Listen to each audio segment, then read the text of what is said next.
Welcome back, Black Belt family. It's been a while since I've done any video on back pain and sciatic nerve pain. The first video I did was about 7 years ago. It was just a response to somebody that was watching my other videos, and that video then ended up with almost 4 million views, which you can still see, and I will link in the description to this video. But I thought it's about time that I do more videos because it's been some time now since I've been living with back pain and sciatica. So I'm going to share in the next few videos what makes it worse, what makes it better, my routines for dealing with it, how I deal with chronic flare-ups of pain and spasms, and so on. For those of you that didn't or haven't watched my first video, I had a ruptured disc, so not just a bulging disc, but a ruptured disc L5 to S1, which is right at the base of the spine, connecting your main upper body to your sacrum and the bottom half of your body. So effectively all of your upper body weight rests on this very base portion. So it's a relatively common area of the back to get pain, bulging discs and ruptured discs.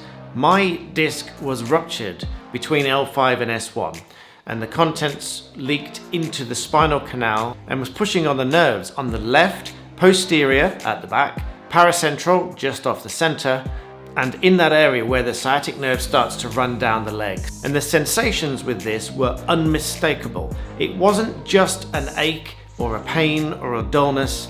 It was like a sudden electric shock. Literally made me jump when I moved, and I could feel that it was touching the nerves. It was like an electric shock at the base of the spine and shot down my leg, leaving it sore, numb, tingling, hot, all of these sensations you get with any kind of nerve pain. One of the first things I do in the morning is I sit down and I get my leg up here and I sit back with my cup of coffee, because this position stretches out the lower back a little bit, because at night somehow it just stiffens up, and then in the morning there'll be that little bit of stiffness, but when I sit like this just for a few minutes it takes that strain off the lower back and gets me started in the day. Very briefly how this came about. Now, I've been a martial artist for a long time now, probably 30 years or more, but when I did this injury to my back, I was in a very intense training period of my life. And I remember that one particular evening, I'd been training for a good 2 hours or so with martial arts, and then I went straight into what we call a body pump session, which is with weights, upper body, lower body, squats and everything else.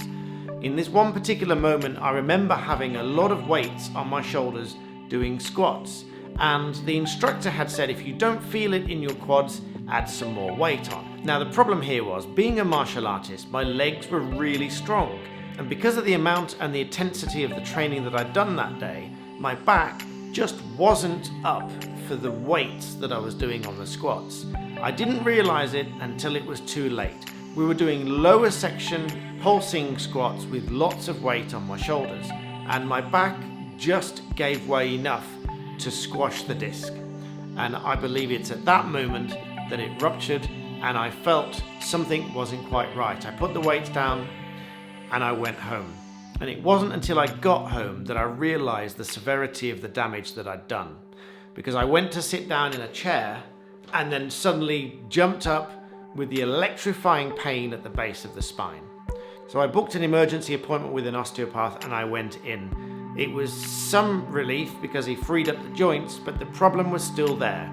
I booked an MRI scan, which was, even though it was an emergency one, still took about a month to get in, and sure enough, the MRI confirmed what my fears were, that it was a ruptured disc and it was going to haunt me for many years to come. The obvious option, and one put to me by the doctors, was a microdiscectomy to try and remove the disc tissue that was causing the problem. But one thing they did say is, if you can manage without surgery, they would obviously recommend it, because if you have the surgery, there's a much higher likelihood of having problems with it later on. And I really wanted to avoid that. So I took the difficult choice of struggling with the pain and trying to manage the pain and manage the rehabilitation, and what some believe is relatively uncertain as to whether or not the body reabsorbs this material. And to be quite frank, I haven't researched this for the last 10 years, so I have no idea whether this is true or not. If anyone is a doctor and they are watching, maybe you can comment below, is this true, or is it a complete falsehood that the body reabsorbs this material after it's been leaked out? But as to my recovery process, it was a good long 4 years of stretching and rehabilitation and just maintaining my body posture to heal and overcome this ruptured disc. Speaking of my original video, the one stretch that I still maintain is the best thing that I've done over a 10-year period to relieve lower back pain is similar to what I do when I get up in the morning and I sit and I put my leg up to stretch out the lower back. Only this is a more advanced version.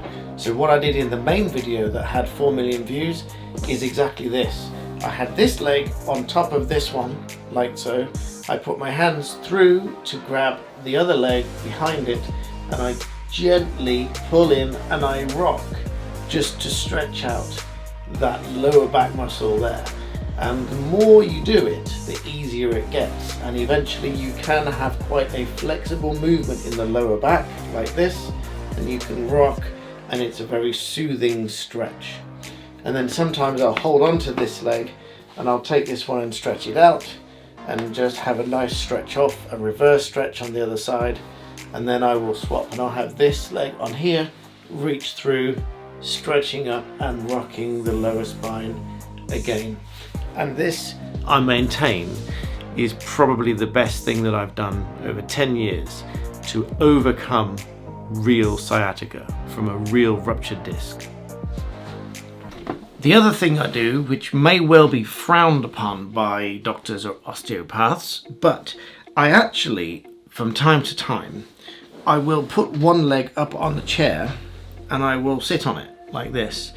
And obviously I won't stay like that for very long, but this somehow releases tension in the lower back when I'm sat at a computer, which I often am, sat here working. I've got this elevated, so I am more upright than most people would be, but having this leg under here just takes that little bit of tension off, and then from time to time I will swap it round. So I never just do one all the time, I will swap, but that helps as well.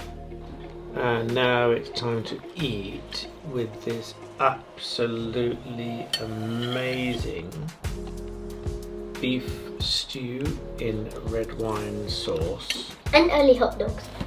And the monkey had hot dogs.